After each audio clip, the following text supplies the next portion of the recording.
Hey everyone, welcome back to Concepts Condensed. In today's video, we're going to dive into the world of Java data structures. First, let's define what a data structure is. At its core, a data structure is a way of organizing and storing data in a computer so that it can be accessed and modified efficiently. Java provides several built-in data structures, each with its own unique characteristics and use cases. Let's start with the most basic data structure, the array. An array is a fixed-size collection of elements of the same data type. Elements in an array are stored in contiguous memory locations, allowing for fast access using an index. Arrays are great for scenarios where you know the exact number of elements beforehand and need quick random access. Next up, we have the ArrayList. An array list is a dynamic array that can grow or shrink in size as needed. It provides similar functionality to an array, but with the added flexibility of being resizable.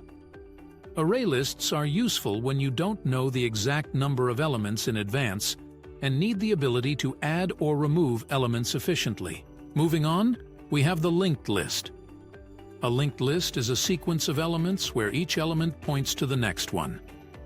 Unlike arrays, elements in a linked list are not stored in contiguous memory locations. Instead, each element contains a reference to the next element. Linked lists are great for scenarios where you need to frequently insert or delete elements from the middle of the list. Another important data structure is the stack. A stack follows the last in first out, LIFO principle, meaning that the last element added to the stack is the first one to be removed.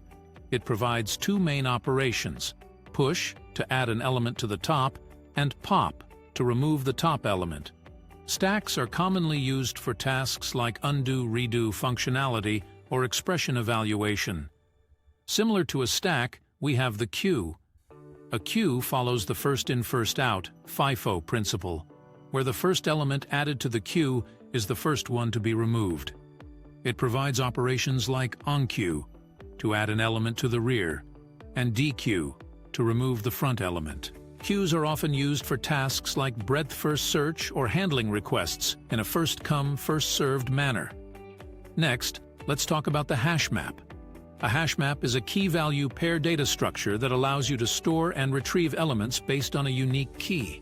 It provides fast insertion, deletion, and retrieval operations, making it efficient for scenarios where you need to quickly look up values based on a key. Lastly, we have the TreeMap. A TreeMap is similar to a HashMap, but with the added guarantee that the elements are stored in sorted order based on their keys. It provides efficient key-based operations like finding the smallest or largest key or retrieving a range of keys. TreeMaps are useful when you need to maintain a sorted order of elements. In conclusion, Java provides a rich set of data structures, each with its own strengths and use cases.